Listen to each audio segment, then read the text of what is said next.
Welcome to Here is Where We Meet, an original podcast series produced by Tank. I'm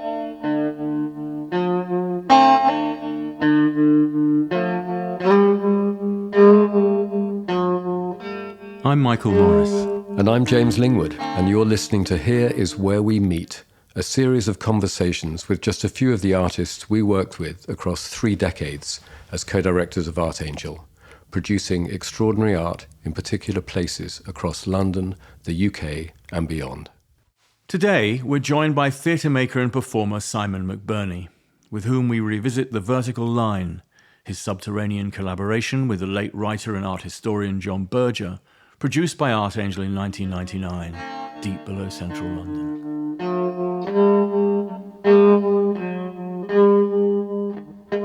Simon, we thought we'd begin this conversation by asking you to read a few lines about the passage of time, written 350 years ago. I think you'll remember it. We never keep to the present. We anticipate the future as if we found it too slow in coming and were trying to hurry it up. Or we recall the past as if to stay its too rapid flight. We are so unwise that we wander about in times that are not ours and blindly flee the only one that is. The fact is that the present usually hurts. Thank you, Simon. Those were the words of French philosopher Blaise Pascal, written over 400 years ago, and quoted by John at the very end of The Vertical Line. Now let's go back to the beginning. Do you remember how the idea for the piece first came about? I recall sitting in my flat on the Holloway Road, in which Jeremy Deller now lives in the kitchen, because after I met John in 1992, he used to come and stay there with Nella. And he said, Michael Morris has asked me to do something, and I can't remember exactly how it turned out. But I think it was you had suggested at that point to do something in the underground station.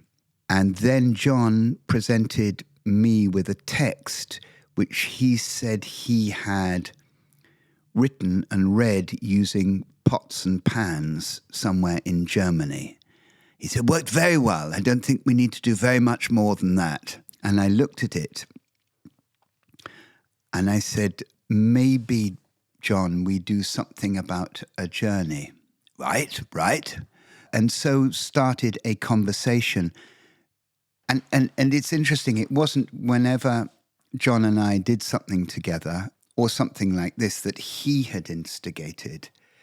It was quite often we would get to a point where he would argue vociferously for something that I wasn't quite sure would work. In other words, we get into arguments and disagreements, and sometimes he would even shout at me, which I kind of quite liked. You don't really associate John with shouting. He actually also had a wonderful, unpredictable temper. But we sat there, and then gradually it became clear that some journey into the past was important. Michael, you took us down, I don't know if James was there, but we went down into the Strand tube station, which was abandoned, and the journey of going down and coming into the empty station and then going down the tunnel was inspiring.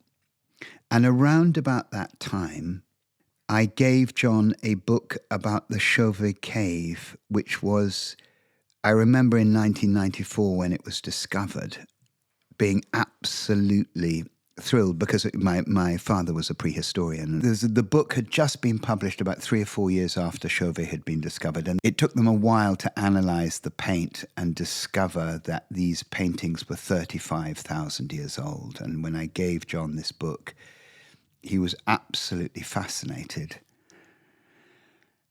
And then the piece gradually became a journey back in time about the origins of art and the origins of making.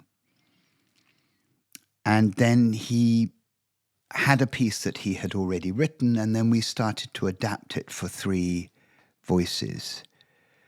And so we went back in time and took 3 incredible works of art. The first were the Fayum portraits in Egypt, which gives the lie to the idea that painting, that kind of portraiture, begins with the Renaissance.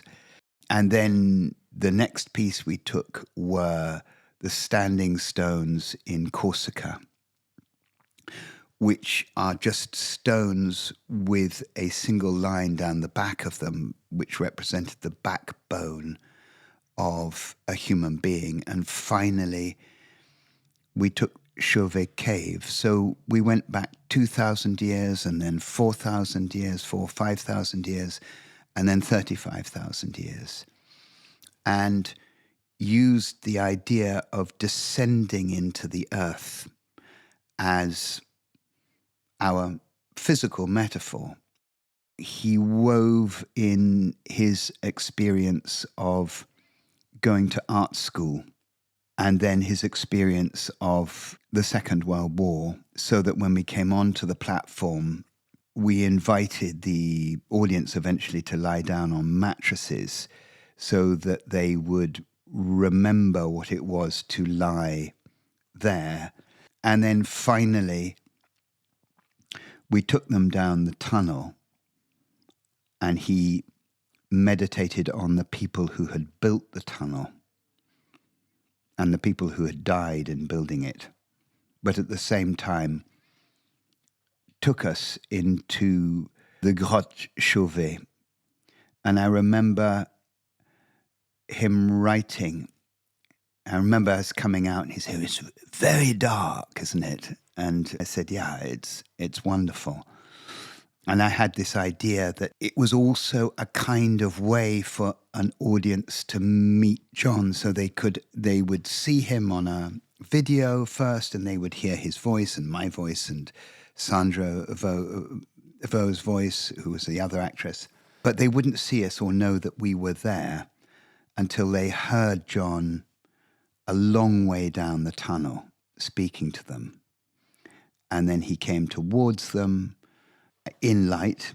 And then once he was in amongst everybody, and we were too, we shut the lights off. And he said, "The darkness around us has nothing to do with the darkness of the sky or the darkness of water. This is the darkness of rock. The other darknesses are more or less empty. This darkness is full. You can put out your hand and touch it, and through it come the animals." And it was very, very dark. I mean, in the sense that the door was shut, there was no extraneous light, there were fewer mobile phones at that point, they'd all been turned off. And even after speaking in that tunnel for 15 minutes, 10, 15 minutes, you still were unable to see your hand in front of your face. So there were people who kind of slightly freaked out at that. I tried to tease out with John something that was intensely personal to him, but also brought together all these different times simultaneously, so that there was a somatic experience, a physical bodily experience of descending the stairs in groups, with Artangel eventually sort of taking people down 10 at a time, descending from the noise upstairs, and then leaving that noise behind, and gradually with speakers, you heard John and me and Sandra taking people on the journey back through time, through radio, to the point at which there was silence. The darkness is like the darkness in this railway tunnel where I'm standing. And the silence is the same. Listen to it. Is it like the silence of the desert? No, not really, not at all. For the silence of the desert is as thin as a blade. And this silence is deeper, deeper than we can imagine. Collaboration is at the heart of a lot of what you do. Was the collaboration with John perhaps one of the most formative in your working life? Completely. Because it was not a conscious collaboration. It was a very deep friendship. The remarkable thing about John, which I'm sure you'll bear out, can be understood when he, in his 90s, he had this interview in The Guardian. He said that he felt that he was a storyteller. He said that a lot. But that telling stories was essentially about the ability to listen. You know, I said some things which I'm sure were extremely foolish, but he made me feel quite often that I'd said something really interesting because he himself could see what was interesting in what was going on. So that was collaboration, but actually most of the time was doing things like making meals, cleaning out the shit from his outdoor shit house and doing the hay up there. There was no gap between taking a walk or taking a line for a walk on a piece of paper. Was there a period in history you talked about the most? John recognised, but I feel very much too that we are the consequence of the last few thousand years, but specifically the last 600 years, where, you know, the children of a Cartesian world which separates mind and body, but then we start to separate everything so that we have something called nature, which we go into and see cows, but then we also have something called art. So as if it was some kind of dessert. The key thing being with John was that it touched into something that I felt instinctively but didn't necessarily have anybody to talk to about it, is that we are culture, we are art. It is there because of being human. It is the only reason. I wonder if we could use that as a launchpad to explore a different collaboration of yours, which perhaps more explicitly tried to kind of put the Cartesian to one side, which was your work you made as a result of journeying into the Amazon, The Encounter. Yeah. Well, the work was based on a book given to me by the wonderful director Annie Castledine. So this guy had gone in at the end of the 1960s. He was a photographer called Lauren McIntyre, gone in to take photographs. He'd been paid by National Geographic to try and get photographs of an uncontacted tribe. He then got lost with this tribe and he had an experience with it. Now, it's a curious story because it is of this white man, a white European, albeit an American, who is placed within a context of nature and then understands something about consciousness.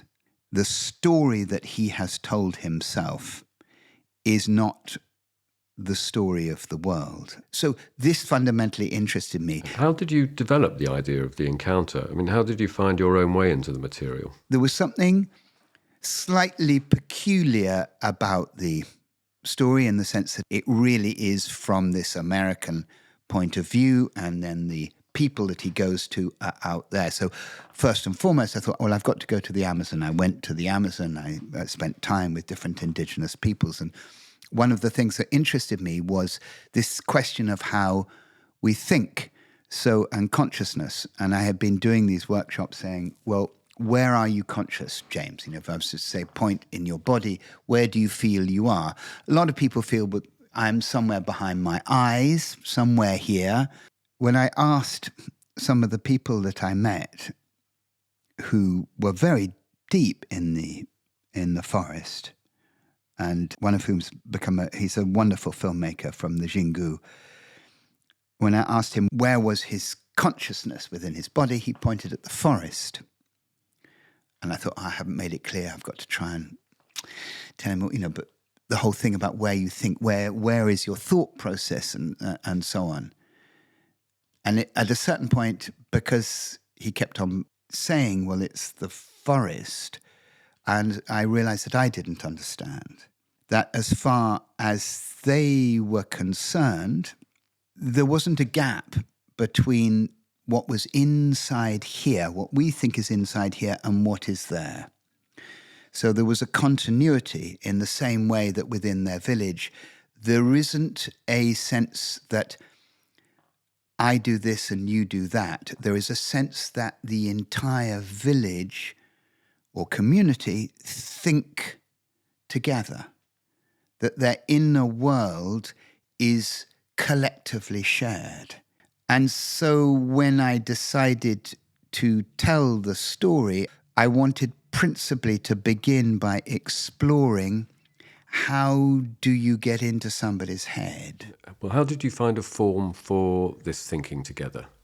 Used a binaural head, used so you have 3D sound, and the entire audience had headphones, so that they could feel a presence, but inside their heads, so that they could feel, while they looked at something which was completely bland and technological on stage, they could understand that their imaginations would take them into somewhere else and literally experience things like flies or water, even though they could see me making these things artificially on stage. So the question I was sort of posing for everybody was to do with story.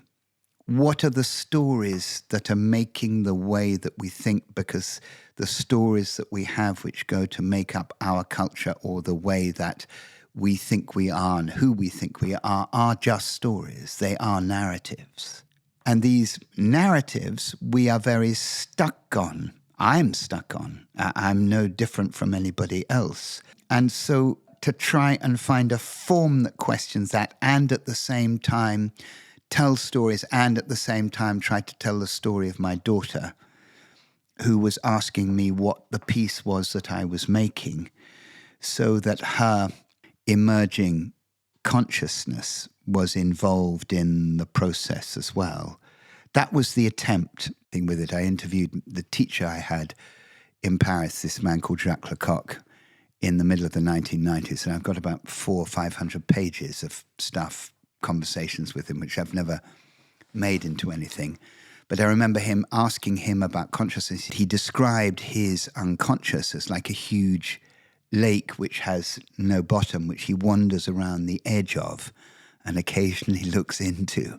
What actually inspired John in the work that you made together? Was it a complicated process? I think one of the things with John was that every time he made something, he attempted it. He always talked about, I'm absolutely mad. I'm trying to do something which is impossible, and it will be impossible, when he wrote something. But he always talked about it as a thing that he was trying to do. And of course, it would be a book and it would get published and so on. But he also had the feeling that once you had written something, it went off and it had its own life. But it's like this constant process of trying, which in my life anyway, is of course, for anybody who has a family, you're also trying to earn your crust for the family, so you do that. But when you're trying to make something like The Encounter or The Vertical Line or whatever it is, or Mnemonic, for me, the making of it, having to be present, is that it actually hurts a lot while you're making it. It's very difficult, the discomfort, and I remember the discomfort that John had when writing. And of course, marvelously, his book of poems is called Pages of the Wound. But he had that, not only the energy, but extraordinary courage. And it wasn't the courage of his convictions. It was the courage to wander around in his hurt and other people's hurt, which is why he loved riding motorcycles, because it constantly gave you the sense of doubt. Are you going to make this corner? you had faith that you were, and why he said the Ducati is one of the great works of art, because your head goes so far over the handlebars, it's practically on the road in front of you. So I always thought it was as much to do with totally being in the present again. It's probably the most present Completely. form of travel you could imagine. Completely. And I remember very clearly, I was always got slightly nervous. He arrived, it was in his, I think about his 80th year, he was 79 or whatever. As he did, he came to pick me up at the airport in Geneva. He said, I bought the bike, Beverly's got the car. I went, okay, all right. So I had a little thing and I put my backsack on, I got the helmet. All right, here we go. Off we went. There's a bit of motorway between Geneva and Cassis, you know, and I leaned into his back and I could just see the speedometer. And I just sort of, when it got to about 200K, I just sort of closed my eyes and went, right, it'll be quick.